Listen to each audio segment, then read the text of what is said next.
probably, I counted a dozen different ways to make triangles in Adobe InDesign. But what I do, this sounds kind of rudimentary, but bear with me. I'm going to make this real simple. So let's make some text.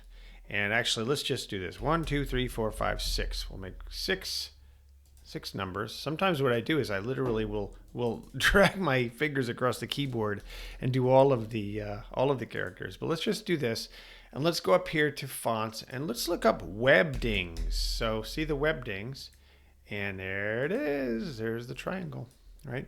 So what that is the number 4. So let's start over here and let's just type the number 4 and go up to here to webdings. And voila, there it is. And then, of course, you can go in here and you can colorize it. You can make it any pretty color you want.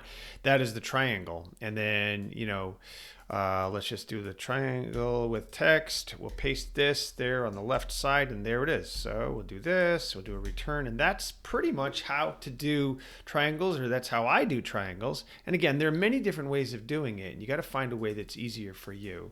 But that's what I recommend. And again, sometimes what you do to play, literally, I literally drag my finger across the keyboard. 1, 2, 3, 4, 5, 6, 7, 0. And then a keyboard, blah, blah, blah, blah, all these letters. And yes, sometimes they go off the page. So what you're going to want to do is, let's change the leading to 28. Okay, sometimes that doesn't happen. Fonts, as you know, are kind of wacky. So what I'll do is I'll go 1, 2, 3, 4, 5, 6, drag my fingers across, return, and then do the QWERTY side of the keyboard, and then I'll do the next line, the A, S, D, F, G, blah, blah, blah, right? And then return, and I'll do the Z, X, C, blah, blah, blah, blah. Okay. And then I will highlight all that, and I will go to Zap Dingbats, and I'll say, oh, what are these? And I'll say, oh, there's my check mark, or oh, there's my cube, or there's my circle, or there's my peace sign, or whatever, right? Or I go up here and I go to Dingbats, right? And I look at these also. So you have Wingdings, Wingdings 3, you have all these. So here's Wingdings itself, right? Wingdings, right? And I'll find these by just exploring. And then I'll try to figure out, I know that, for example, this was the 1 key.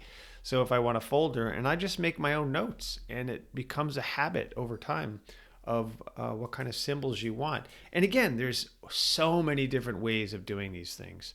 But that's basically how I create a simple triangle in Adobe InDesign.